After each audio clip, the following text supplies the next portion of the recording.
सभी भक्तगण आरका श्री 105 लक्ष्मी भूषण माता जी एवं स्वस्ति भूषण माता जी का मंगल विहार गोराघाट से कराकर के 9 किलोमीटर का मंगल विहार करा के पीताम्बरा पब्लिक स्कूल तक पहुंचे हैं। माता जी का मंगल विहार सौनागर के लिए चल रहा है। सभी डबरा से, मुरार से और आसपास के क्षेत्रों से सभी भक्तगण यहाँ बिहार में चल रहे हैं। बहुत आनंदमय बिहार है। भक्ति के साथ सभी भक्त झूमते हुए चल रहे हैं। इस बिहार के दौरान कुछ भक्तों के मन में कुछ प्रश्न आ रहे हैं, तो मैं माता जी के चरणों में बंदामी अर्पित करते हुए माता जी से निवेदन करूंगा कि आज भक्तों के मन में उठी शंकाएं, प्रश्नों के उत्तर दें माता जी। और पहला प्रश्न हमारे अंकुश भैया, आपके मन में प्रश्न आ रहा है, आप आए। शंका ये है, जब हम लोग जाप देते हैं तो 9 बार या 108 बार ही क्यों बोलते हैं? उस मंत्र को हम निरंतर कंटिन्यू बोल सकते हैं, 200 बार भी, 1000 बार भी, 500 बार भी या 21 बार भी, जैसे भी। और क्या जाप शुद्ध वस्त्रों में और नहाने के बाद ही देनी चाहिए या नहाने से पहले, या कैसे देनी चाहिए? कृपया शंका का समाधान करें माता जी। 8 बार ही क्यों पढ़ना चाहिए और 9 बार ही क्यों पढ़ना चाहिए? ज्यादा बार भी पढ़ सकते हैं। तो 9 का अंक ऐसा अंक है कि जो कभी कटता नहीं है। जैसे 9 दूनी 18, 8 और 1 9, 9 × 3 = 27, 7 और 2 9, और ऐसे जोड़ते जाओ, इसको करते जाओ, लेकिन ये 9 ही रहेगा। 108 में लगाओ तो 8 और 1 9, तो इसलिए 9 बार पढ़ना एक कायोसर के रूप में माना गया है। दूसरी बात है, 108 बार में एक माला पूरी हो जाती है ना? तो 108 ही क्यों? तो इसका उत्तर ये है कि कर्मों का आश्रय 108 प्रकार से होता है।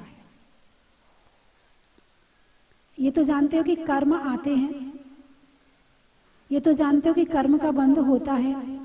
तो कर्म कितनी तरह से आता है? तो 108 तरह से आता है। अब इसमें कैसे लगाएं, कैसे आप जानना चाहोगे 108 तरह से कैसे? तो 4 कषाय, या क्रोध में करते हैं, या मान में करते हैं, या माया में करते हैं, या लोभ में करते हैं। किससे करते हो? मन से करते हो, वचन से करते हो, काय से करते हो। और किससे करते हो? कृत कारित अनुमोदना। मन, वचन, काय, कृत कारित अनुमोदना। कितने हुए? 3 × 3 9, है ना? और समारंभ, समारंभ और आरंभ कितने हुए? 9 × 3 = 27, और 4 कषाय से करते हैं तो 27 × 4 = 108, है ना? कर्म जब करते हैं तो कर्म करने में मन भी होता है, वचन भी होता है और काया भी होती है ना? मन, वचन, काय। कृत कारित अनुमोदना, या तो खुद करते हैं, करते भी हैं, कराते भी हैं, और जिसने किया है उसकी अनुमोदना भी करते हैं। भाई किसी ने कोई गलत किया और हमने उसकी अनुमोदना कर दी, तो उसकी जो गलती है उसका पाप हमें भी लग गया। भाई हम नहीं कर रहे, हम तो करवा रहे हैं, तो हमें थोड़ी पाप लगेगा। तुमने करवाया है ना, तुम्हें भी पाप लगेगा। जब युद्ध होता है तो युद्ध कौन करता है? अकेले राजा नहीं होता है, सेना भी होता है। रावण था, युद्ध चल रहा था, रावण युद्ध में नहीं गया, उसके बेटे जा रहे हैं, उसके पोते जा रहे, सेना जा रही। पाप किसको लग रहा है? कौन करवा रहा है? रावण करवा रहा। तो करवाने का पाप, करने का पाप, करवाने का पाप और अनुमोदना का पाप। अब फिर इसमें समारंभ, भाई कोई काम करना है तो उसके लिए पहले सामग्री इकट्ठी करते हैं, समारंभ, उस कार्य को और आगे बढ़ाया, और आरंभ उसको शुरू कर दिया। तो इन सब में भी पाप लगता है, कर्म का आश्रय होता है, चाहे पुण्य रूप हो और चाहे पाप रूप हो, कर्म का आश्रय है ना। और जब ये सब काम करते हैं, या तो उसमें क्रोध होता है, या मान होता है, या मायाचारी होती है, या लोभ होता है, एक ना एक चीज तो इसमें होती है। तो इसीलिए 3 तिरका 9, 9 तिया 27 और 27 चौके 108 है ना।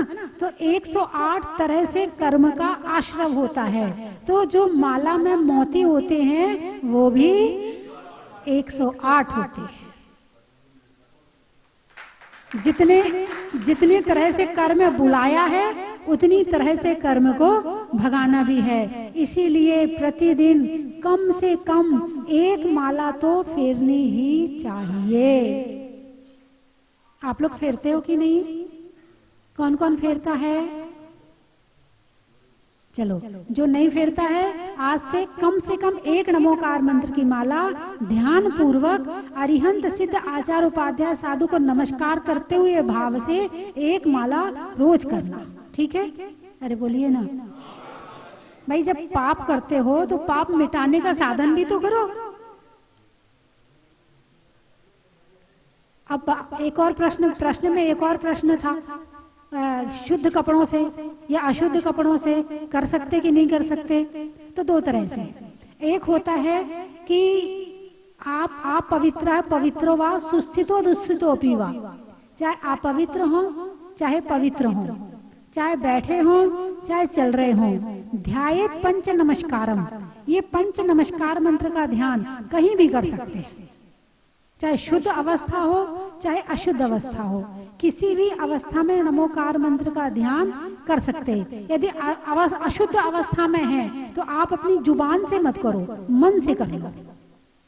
मन में आप नमोकार मंत्र किसी भी अवस्था में पढ़ सकते हैं, बिस्तर में, लेटे में, बैठे में, कहीं भी हो आप नमोकार मंत्र का ध्यान कहीं भी कर सकते हैं। और रही बात जाप की, माला की और अच्छी तरह से ध्यान पूर्वक बैठ के करने की, तो फिर वो यदि नहा धोकर अच्छी तरह से ध्यान पूर्वक करी जाए तो उसका प्रभाव ही अलग होता है। करने को तो किसी तरह से भी कर सकते हैं, लेकिन यदि शुद्ध होकर किया जाए तो और अच्छी तरह से ध्यान लग जाता है। इसलिए मंदिर में बैठकर भगवान के सामने अच्छी तरह से किया जाए तो उसमें कर्मों का नाश ज्यादा होता है। ठीक है, इनका काफी दिनों से है। पूर्व में तो जो चप्पलें होती थी वो चमड़े की रहती थी, और श्रावकों के लिए मैं कह रहा हूँ, ये प्रश्न पूछ रहा हूँ, तो आज प्रेजेंट में तो रबड़ की और प्लास्टिक ये मटेरियल की आने लगी हैं। तो 14 से अष्टमी पे मतलब ऐसा क्यों कहते हैं कि चप्पल पहन के ना जाएं, बाकी दिनों में चले जाते हैं? तो यही मेरा प्रश्न है कि अब जब जो पहले जैसी फैसिलिटी अब मतलब जो पहले थे वो नहीं है, अब इम्प्रूवमेंट है, फिर लोग उसको क्यों नहीं उसको यूज कर रहे हैं चप्पलों? आधुनिकता से जुड़ा हुआ है, चप्पल से है। पहले समय में तो लोग चप्पल ही कम पहनते थे, कोई बड़े बड़े घर के लोग होते थे वो ही पहनते थे, राजा महाराजा मंत्री ऐसे लोग पहनते थे, बाकी लोग बिना चप्पल के ही रहते थे, है ना।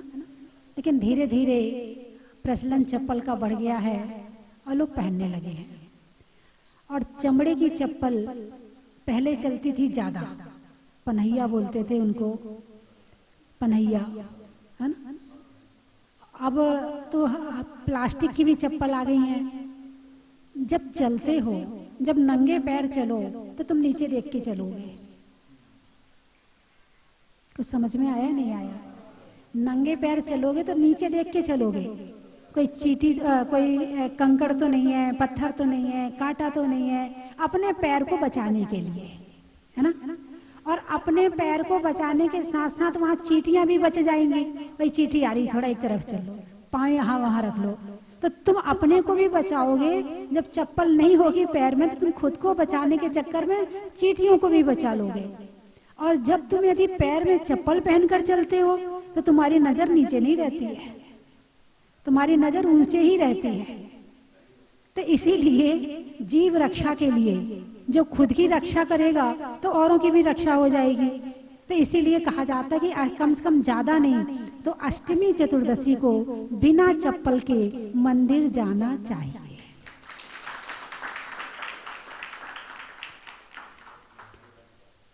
जीव रक्षा करते हुए भगवान के दर्शन करने जा रहे हैं। भाई हर आत्मा में परमात्मा है कि नहीं है? हर आत्मा परमात्मा संसारी आत्मा बन सकती है और जो सिद्ध है वो तो है ही। तो जो चींटी आदि है उनके अंदर भी भगवान आत्मा है। अब तुम भगवान के दर्शन करने जा रहे हो और दूसरे जो भावी भगवान है उनको मार रहे हो। भावी भगवान को मार रहे हो और वर्तमान के भगवान के दर्शन करने जा रहे हो। तो जब आप मंदिर जाओ तो वैसे जहां तक बने तो बिना चप्पल के ही जाओ और मंदिर में जाके पैर जरूर धोना चाहिए। बिना पैर धोए मंदिर के अंदर नहीं जाना चाहिए। इसीलिए चप्पल पहनने के लिए मना किया जाता है। अब तो इतनी फैशन हुई कि वो बेटा पैदा होता है ना उसके पहले चप्पल आ जाती है घर में कपड़े के। चलिए अगला प्रश्न। माता जी ये मेरा प्रश्न नहीं है, ये हमारे राजू भैया जी का प्रश्न है। ये पूछने में शर्मा रहे थे तो मैंने कही चलो मैं पूछ के आता हूँ। हाँ माता जी, नवोकार मंत्र में 5 पद होते हैं, तो क्या हम कोई एक पद का कोई ऐसे मंत्र यूज कर सकते हैं? उसमें कोई दोष नहीं लगेगा? या कई बार क्या होता है कि जो है कायोसर कर रहे होते हैं हम लोग जल्दी जल्दी नवोकार मंत्र बोल देते हैं और उसमें कई बार अशुद्धियां हो जाती हैं, तो उसमें क्या हमको दोष लगता है? नमो सिद्धाणम, नमो आयरियाणम, नमो वज्रयाणम, नमो लोये सव्यशाहुणम। 5 पद में नमोकार मंत्र पूरा होता है। यदि नमोकार मंत्र कहोगे तो 5 पद पूरे आएंगे। और आप ध्यान के रूप में अरिहंत का अलग कर सकते हैं, सिद्ध का अलग कर सकते हैं, आचार उपाध्याय साधु का अलग कर सकते हैं। आप ऐसा भी कर सकते हैं कि एक माला अपने सामने अरिहंत भगवान का इमेज कर लिया कि भगवान को हमने ध्यान में ले आए और नमो अरिहंताणम, नमो अरिहंताणम, नमो अरिहंताणम, नमो अरिहंताणम की एक माला कर ली। फिर नमो सिद्धाणम की ध्यान लगाकर दूसरी माला कर ली। फिर नमो आयरियाणम की तीसरी माला कर ली। वज्रयाणम की सावणम की ऐसे अलग अलग 5 माला भी कर सकते हैं। लेकिन नमोकार मंत्र कहोगे तो नमोकार मंत्र में तो 5 पद ही आएंगे, समावेश हो जाएगा। दूसरी बात आपने पूछी कि जब हम 9 बार नमोकार मंत्र पढ़ते तो जल्दी जल्दी पढ़ लेते हैं, तो दोष लगता है क्या? है ना, जल्दी जल्दी पढ़ लेते हैं, जल्दी जल्दी। खाने में जल्दी जल्दी करते हो? नहीं करते। सोने में जल्दी उठ जाओ, जल्दी उठ जाओ, नींद नहीं आ रही, जल्दी उठ जाओ। नहीं, आराम से सोने दो भाई, नींद खराब ना करो हमारी। सुबह 4 बजे से 3 बजे से फोन मत किया करो मुझे। हाँ, 4 बजे जगाया मत करो मुझे, नींद खराब हो जाती है हमारी। सोते हो तो आराम से सोते हो, खाते हो तो आराम से खाते हो, है ना, और सब काम करते हो वो भी नोट गिनते हो। हाँ, यहाँ एक का एक, यहाँ का वहां हो ना जाए नोट, सही गिनना पड़ेगा, बिल्कुल एक बार में सही होना चाहिए। एक्सपर्ट है ना, तो नोट भी गिनते हो तो आराम से गिनते हो, गाड़ी भी चलाते तो बड़े ध्यान से चलाते हो, और नमोकार मंत्र पढ़ते हो तो जब सारे काम आराम से हो रहे हैं तो जल्दी वाला क्या मामला है? आराम से पढ़ो ना। भगवान को याद करने बैठे हो और भगवान याद नहीं आए तो कैसा नमोकार मंत्र पढ़ा आपने?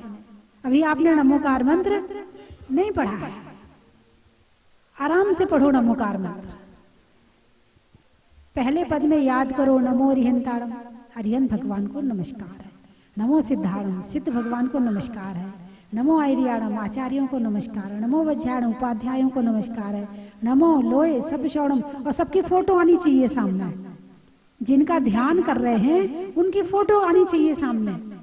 आपने ध्यान किया अपने बच्चे का, बेटे का, उसकी फोटो सामने आ जाती नहीं आती है?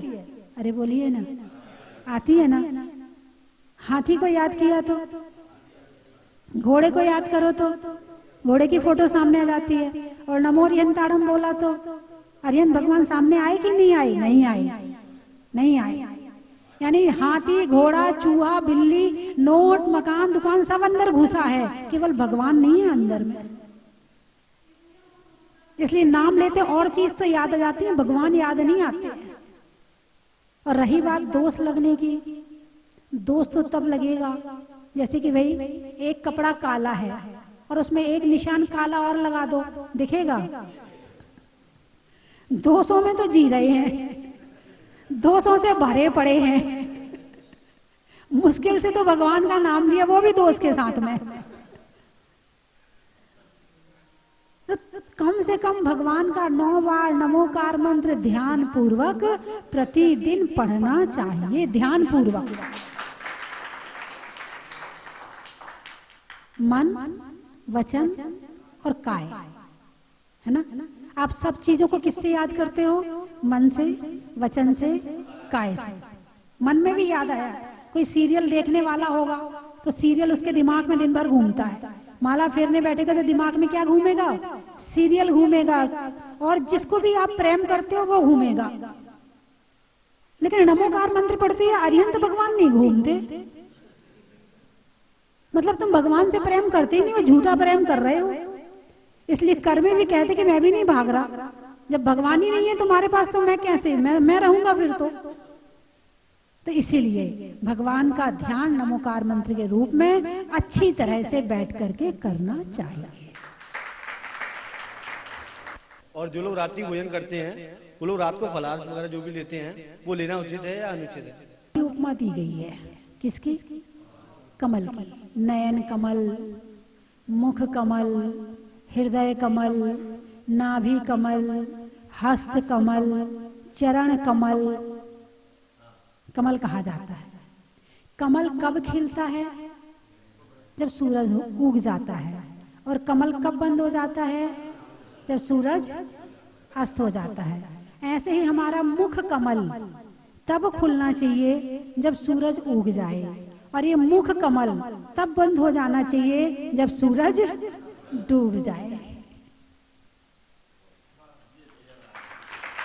दूसरी बात, रात्रि में आपने कभी ये देखा होगा, कभी आप अभी रात को यहाँ बाहर बैठना, खूब मच्छर काटेंगे, है ना? और दिन में बैठना नहीं काटेंगे। क्यों?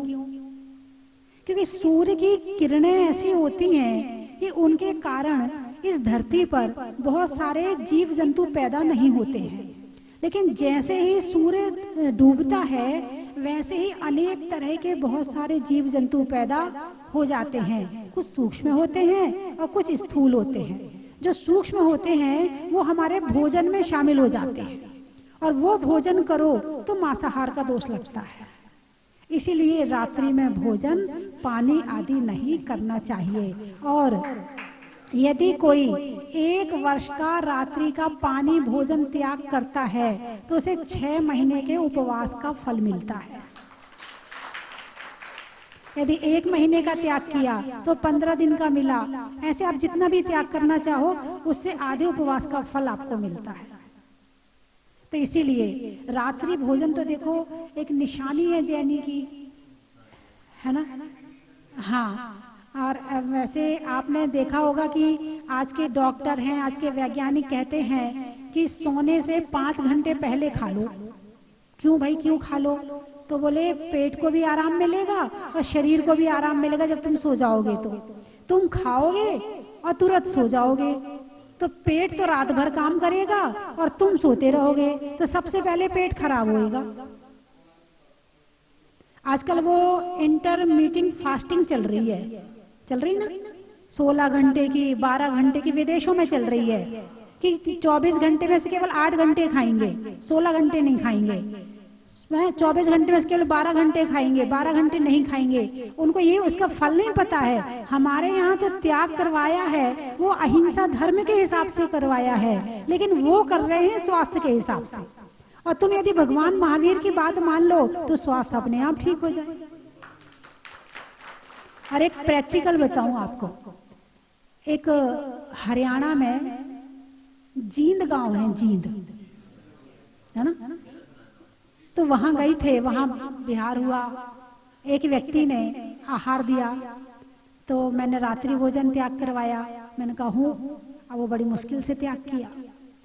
तो मैंने कहा 1 महीने का तो करना ही पड़ेगा आज। मैंने 1 महीने का त्याग करवा दिया। 1-2 दिन बाद हमारा वहां से विहार हो गया। फिर वो दूसरे गांव में आया हमारे पास, तो बोले माता जी बड़ा फायदा हो गया। मैंने कहा क्या फायदा हो गया? बोले रात्रि भोजन छोड़ने का बड़ा फायदा हो गया। मैंने कहा क्या हो गया?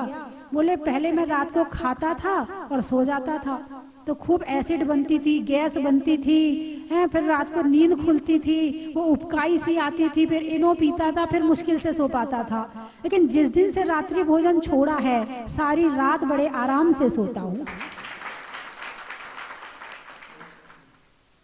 बात समझ में आई कि नहीं आई?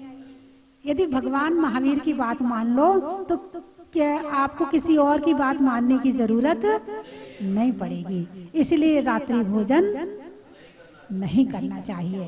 तो कम से कम मजबूरी हो तो ठीक, नहीं तो वैसे तो मैं तो छूट नहीं दूंगी, लेकिन फिर भी सप्ताह में 2 दिन का त्याग तो करना ही चाहिए। कितने भी आप दुकान जाते हो भाई, साधु कितने बार खाते हैं? 1 बार, है ना। आपको भोजन, रात्रि भोजन दिन में नहीं छुड़ा रही, रात्रि भोजन सप्ताह में 1 बार या 2 बार 2 दिन का जरूर छोड़ना चाहिए। छोड़ सकते हो कि नहीं? कौन कौन छोड़ सकता है? उंगली दिखा दो, कितने दिन की? सप्ताह में 1 दिन या 2 दिन? उंगली दिखा दो। जिनका आजीवन है वो तो बहुत अच्छे हैं, और जिनका नहीं है त्याग, वो 1 या 2 की उंगली दिखा दो मुझे। हाँ, अच्छे से दिखाओ। 5 दिन का छूटा ही हुआ है, 2 दिन का आपने आजीवन? ठीक, बहुत बढ़िया। देखो, यदि आप रोज भोजन करोगे तो भोजन तो लगेगा खाने की चीजें खाओ, लेकिन फलाहारी आप रोज नहीं करोगे। अपने आप ये लगता है भाई जिस दिन नहीं मिला उसी दिन खाने की इच्छा होगी, वो आप रोज नहीं करोगे। तो इसीलिए रोटी को तो आप रोज खा सकते हो, फलाहारी आप रोज नहीं करने वाले हो। तो इसीलिए वो कभी कभी छूट जाता है।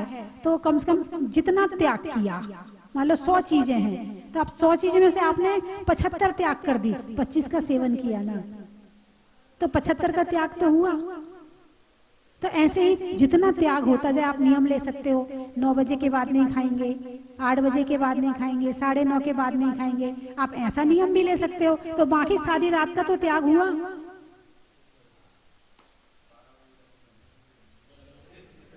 हाँ, फिर तो सारी रात ही कर लो।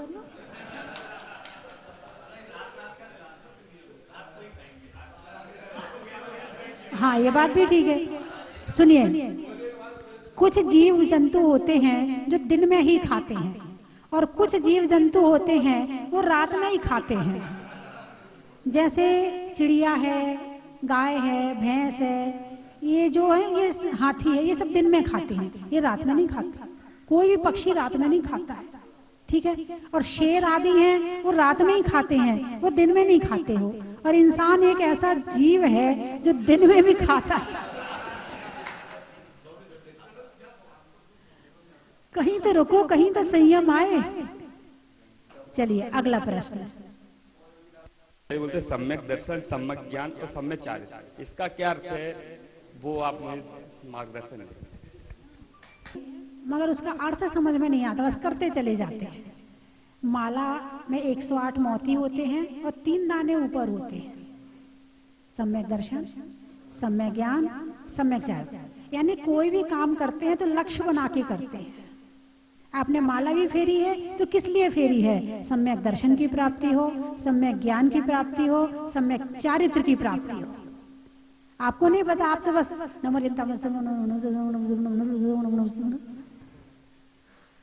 आपको तो करने से मतलब है। आप काम तो करते हो मगर मंजिल का पता नहीं है। बिना मंजिल के कितना भी चल लेना, कितनी थक के, कितने दौड़ के चल लेना, कितना थक जाना, मगर बेकार है। और मंजिल बना करके थोड़ा भी चलोगे तो एक दिन अब मंजिल पर पहुंच जाओगे।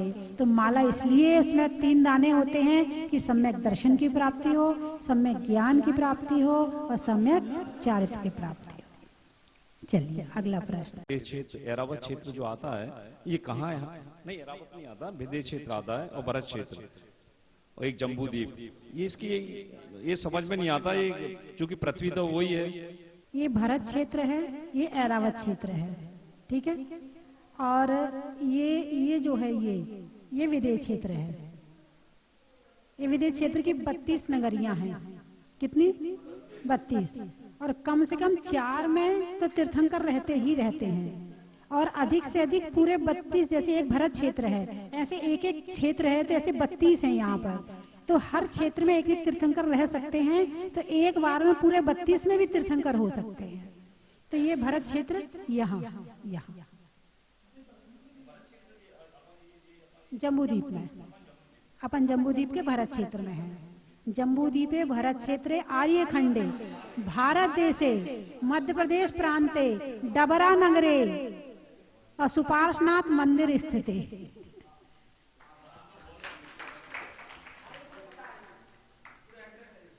हाँ। समाधान चाहिए आपसे, प्रश्न है उसका समाधान दें। जैसा कि देखा जा रहा है, कुछ लोग कहते हैं कि मैं तो इतना पूजा पाठ करता हूँ, सुबह रोज कलश करने आता हूँ, मंदिर जाता हूँ और विधि विधान से पूरा जीवन यापन अपना कर रहा हूँ तरीके से, लेकिन मेरे पास पैसा नहीं है। लेकिन जो वर्तमान समय में पैसे वाले हैं वो अक्सर मंदिर नहीं आते, उनके बच्चे भी संस्कार में हमसे पीछे हैं, संस्कार उनमें भी हैं लेकिन वो हमसे पीछे हैं। और मैं दैनिक क्रियाएं सारी करता हूँ, कलश करता हूँ, सब कुछ करता हूँ। ऐसा जो उस तरह के लोग मानते हैं, ऐसा क्यों है? मैं आपसे जो वर्तमान के लोगों ने धर्म का फल मात्र पैसा माना है, लेकिन धर्म से तो मोक्ष मिल सकता है, पैसा क्या चीज है। चक्रवर्ती का पद मिल सकता है, पैसा क्या चीज है। चक्रवर्ती जानते हैं कौन होता है? 6 खंड का अधिपति। ये भरत क्षेत्र है, इसके ये ऐसे भाग किए थे, 1 2 3 4 5 6, एक आर्यखंड और 5 मलेच्छ खंड, ऐसे 6 खंड एक भारत क्षेत्र के। ये जैसे मान लो एक भारत है, भारत आप समझते हो कि ये जो भारत है ये केवल अभी जितना आप उतने मानते हैं, नहीं। जो बंगाल है, जो चीन है, जो ऑस्ट्रेलिया है, जो श्रीलंका है, ये सारा भारत था। ये सारा मतलब और भी होंगे इसमें, मुझे नाम नहीं पता है, और भी होंगे इसमें। अभी तो हम केवल पाकिस्तान को ही पहले सोचते कि पाकिस्तान जो अलग हुआ वो भी भारत था, नहीं। भारत बहुत विशाल था। आज भी इंडोनेशिया में एक बहुत बड़ा विशाल जैन मंदिर है और करीब 1000 साल पुराना मंदिर है, नंदीश्वर द्वीप है। और वहां पे कई जगह बहुत सारी प्रतिमाएं आज भी मिलती हैं खुदाई में, विदेशों में। ऐसे भारत जैसे 6 खंड, कितने?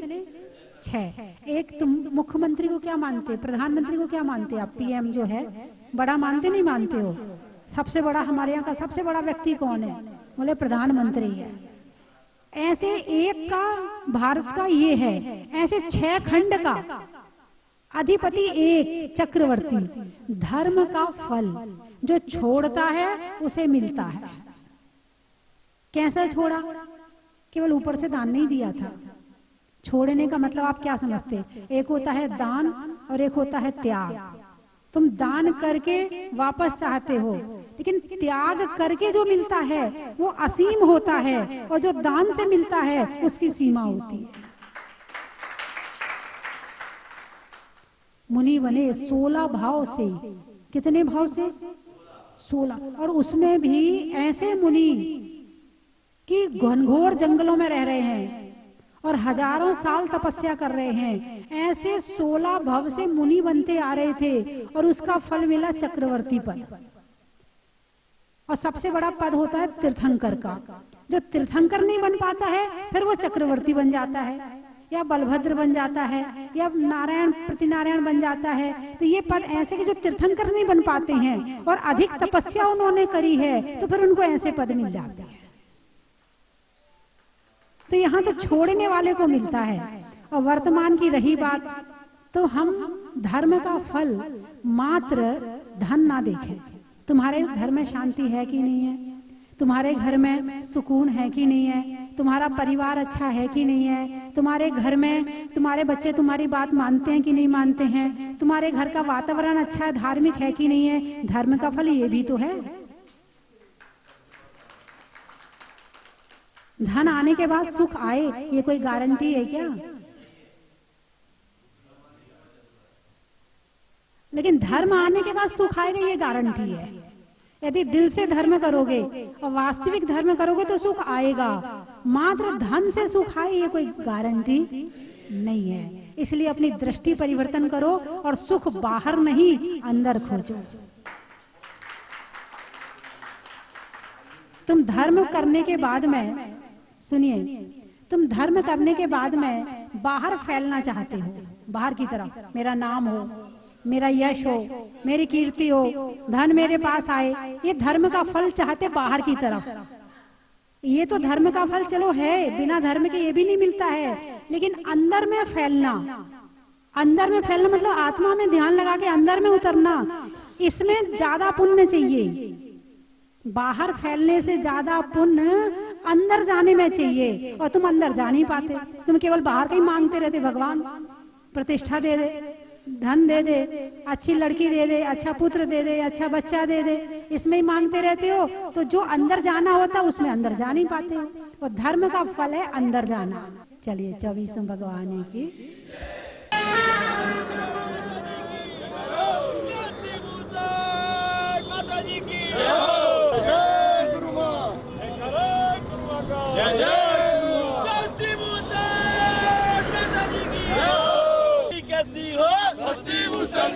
और मक्की बेटी कैसी हो, और मक्की बेटी कैसी हो।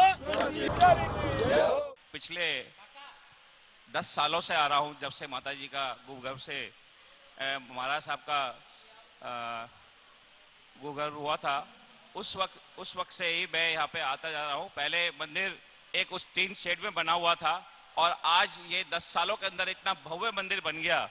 ये एक अकल्पनीय, एक मतलब मान सकते हैं। और मेरा परिवार भी यहाँ पे लगातार आता रहता है, और हमें यहाँ का सौभाग्य जो मिलता है यहाँ आने के बाद में, अपने आप को एक अलग सा महसूस हम लोग करते हैं। हमारे परिवार वाले भी आते हैं, बार बार आने की इच्छा होती है, और ऐसा लगता है कि यहीं पे रहें और बार बार आएँ, और यहाँ पे हम इस तरह से हम आशीर्वाद प्राप्त करते रहे मुनि सुब्रत भगवान का। ये एक हमारे लिए सौभाग्य की बात है। तो यहाँ आकर मुझे बहुत ही अच्छा लग रहा है।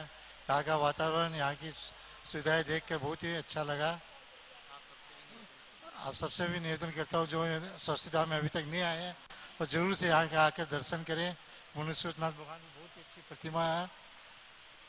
सबको जरूर, सभी को जय जिनेंद्र। अपने आप को धन्य महसूस कर रहे हैं। बाबा की के दर्शन पाकर सारी की सारी चिंताएं ऐसे लगता है कि सारी खत्म हो गई। बस बाबा का आशीर्वाद सदा हमारे परिवार पे यूं ही बना रहे। इसी भावना के साथ सभी को जय जिनेंद्र।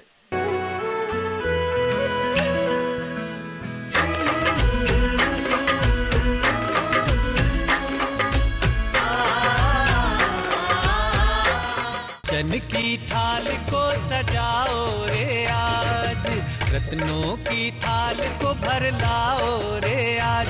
आओ आओ करे रे गुणगान आरती भगवन की।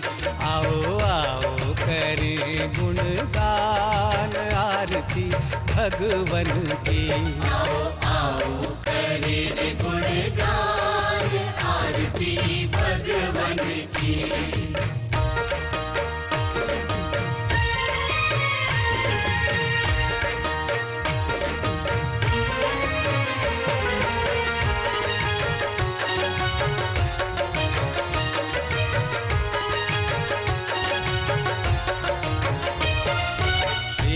सुमित्र चक्र के राज दुलारे। परम विदुषी लेखिका गणिनी आरिका रत्न श्री 105 स्वस्ति भूषण माता जी, जिन्होंने मात्र 20 वर्ष में 100 से भी अधिक किताबें लिखकर जैन समाज को अनूठा योगदान दिया है। बड़े बड़े विधान जैसे कल्पद्रुम महामंडल विधान, सिद्ध चक्र महामंडल विधान, इंद्रध्वज महामंडल विधान एवं विशेष जिनपद, पूजांजलि आदि महत्वपूर्ण साहित्य बहुत ही सरल व सुबोध शैली में लिखे हैं, जिसमें गद्य एवं पद्य साहित्य भी समाहित है। इन महान साहित्यों को पढ़कर आप भी अपने ज्ञान का विकास कर सकते हैं। साहित्य प्राप्त करने हेतु आज ही संपर्क करें। संपर्क सूत्र 7906062500 9868345768।